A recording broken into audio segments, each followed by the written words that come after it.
Hey folks, Jim Thomas here, Fitness Management and Consulting. I appreciate y'all being here at the channel today. And to all of our subscribers, welcome back. It's good to have you. And to you folks that are here for the first time, you're just finding the channel, please hit that subscribe button. I appreciate it. And to everyone watching, if you find the content beneficial, please hit that like button as well. And then to learn more about me, learn more about my company, please check out the links below. And I would point you initially to our courses section, which you will find the Gym Management Playbook. And for you folks that are new at this, you're just getting started, you're just getting reopened, or you're struggling at all, the purpose of the Gym Management Playbook is to help you shorten that learning curve, help you maximize bottom line profitability. And the Gym Management Playbook, we've taken that information that we actually provide on 2-day on-site courses, and we put it inside the Gym Management Playbook to give you this information to really help you grow and develop your business as quickly as possible. So go in there and take a look at it, see if it's for you, and we'll look forward to seeing you there, hopefully. Now, with that said, our topic for you today, it's 8 unique strategies for gym sales success. 8 unique strategies for gym sales success. And so number 1, the customer is always right. Okay, now here's what I mean by this. Okay, is you want to get in the habit of being agreeable. Mary, I understand. I felt the same way myself. Okay, the message here is you never want to make your customer wrong. We're talking about sales success. Okay, maybe you're talking to the customer at point of sale, and the customer says, "Wow, I really loved this program here, but I had no idea it really costs that much." Mary, I understand. Seems like everything costs more money these days. Okay, and then proceed to ask for the sale, because at point of sale, that is what our job is, right? Is to ask for the sale. Okay, so we might say, "Mary, I understand. It seems like everything costs more money these days." Mary, what do you say? Can we go ahead and get you started today? Okay, but get in the habit of being agreeable with your customer. It'll pay you dividends. When you're agreeable, it's going to draw people in. Don't tell them how they're wrong. Okay, number 2, don't talk. Okay, we're talking about unique strategies here. When I say don't talk, one of the biggest problems that we see, and a lot of this with newer folks, is there's a tendency to go on talk, tell mode. Okay, and this is not about going on overload with a feature dump. What the idea is we want to really find out as much about our customer as possible so we can properly direct them on how to get the best results possible. And so what I want to suggest here under my title of Don't Talk, ask questions, probe. And how do you know if you're doing this right? Well, be taking notes. If you're using a needs analysis, and I suggest that you do, if you're using a needs analysis, be taking notes. If you're not taking notes, or if you can't take notes, it probably means you're not asking questions. It probably means you're talking too much. Okay, so don't talk. Find out about your customer. Not only will this help you in the selling process, but it's going to be a great asset to you in the follow-up process later on. You're going to know more about your customer, and it's not going to come down to just price. Number 3, focus on your customer's problems. Focus on your prospect's problems. Okay, again, it's not about showing off the great facility and everything that you have. Focus on their problems. What are their goals? Hey, I need to lose 20 pounds. And the reason that's important to me is because my doctor told me if I don't, I'm going to have to go on medication. Okay, so find out what their goals are, why it's important to achieve those, what problem do they want solved. That's where you focus. And then focus on how you can help solve that problem. Focus on how you can provide that solution for them. Okay, don't make it about features. So focus on your customers, on your prospects, on your members. Focus on their problems. Doesn't matter what you're selling. It could be personal training.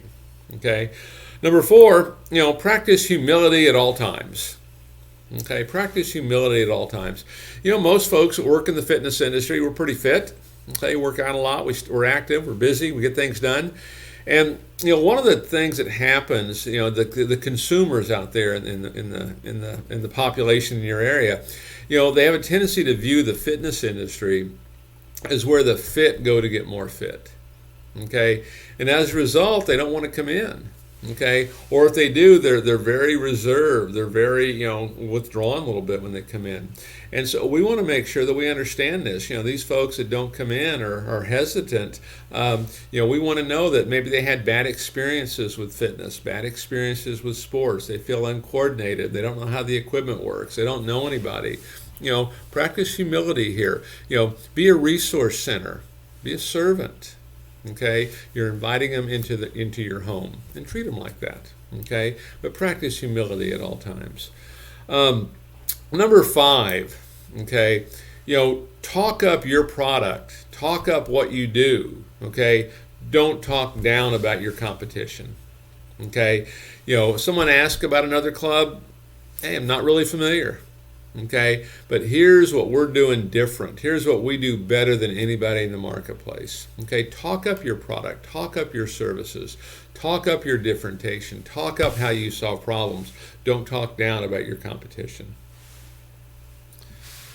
Number 6, speak with your prospects, your customers, just like you would a good friend.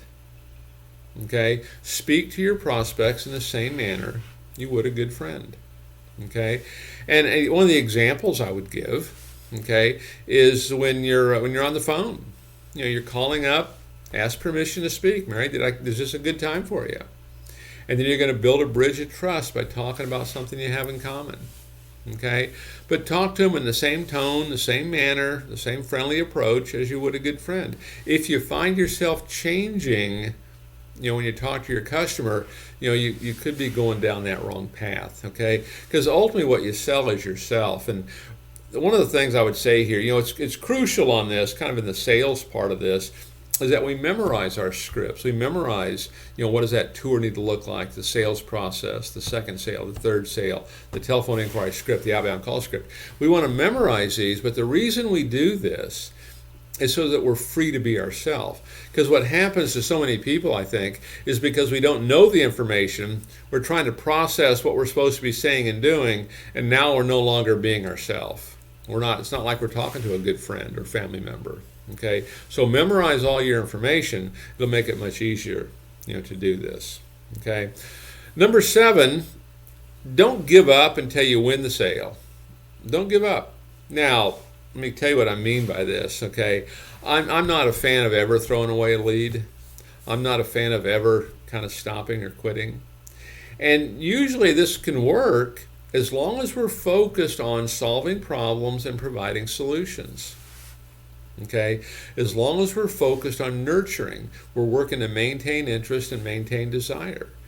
I mean, that customer could say, well, yeah, I joined another club. Mary, I understand. First of all, hey, great that you made a decision to do something for yourself. Second of all, hey, I'd love the opportunity to do your first workout for you over here. Okay, or I'd like to stay in touch with you, because the same things are going to happen there. They're gonna stop using it, and is anybody gonna call them? Maybe yes, maybe no. What if you're the only one calling them? Stay in touch with your folks. Don't give up on them. Don't give up on them. Keep following up until you win the sale, because you will get it. Okay, and this can go at many levels. I mean, I can tell you an example. One of the things that happened to me a while back is I had someone contact me, and they wanted some help, and I simply said, well, how'd you happen to hear about me? And she said, well, Jim, I've been getting your newsletter for the last 4 years. Okay, well, took that long, fine, and sometimes it will. Okay, now hopefully most won't take that long, right? But the point is, hang in there with it. But the way you do it, don't just be closing, so to speak, asking for the sale. Be nurturing, maintaining interest, maintaining desire, okay, working to solve problems, working to provide solutions. And then number 8, and then kind of segueing into that a little bit, always be closing. Always be closing. And let me tell you what I mean by that. This is not meant to be an assault, okay, to get somebody to buy. But what, the close should start to be is kind of a natural conclusion to everything you've done. Okay, for example, when you're going through kind of a sales process, Mary, do you see yourself working out before work or after work? Do you see yourself using the cardio equipment, or do you prefer the classes? Mary, do you like the free weights, or do you prefer the selectorized? Mary, do you have a workout partner? Do you like working out by yourself? Those are all kind of trial closes. I kind of call them temperature checking, kind of see where they're at. And if you're getting positive responses, that can kind of move you right into, hey, maybe I should go ahead and ask you to buy. Now, if you're getting a bunch of no's on that, maybe you need to hold off a bit. Okay, but we're always closing, and closing doesn't necessarily mean for the sale. Mary, do you mind if I call you next week about the same time? That's a close. Mary, it's about 9 o'clock right now. Would you like to come in today about 10:30, or is noon better for you? That's a close. Okay, Mary, I have a complimentary 1-week mini membership here waiting for you. Would you like to pick it up this afternoon or pick it up tomorrow? I mean, those are all just examples of closing.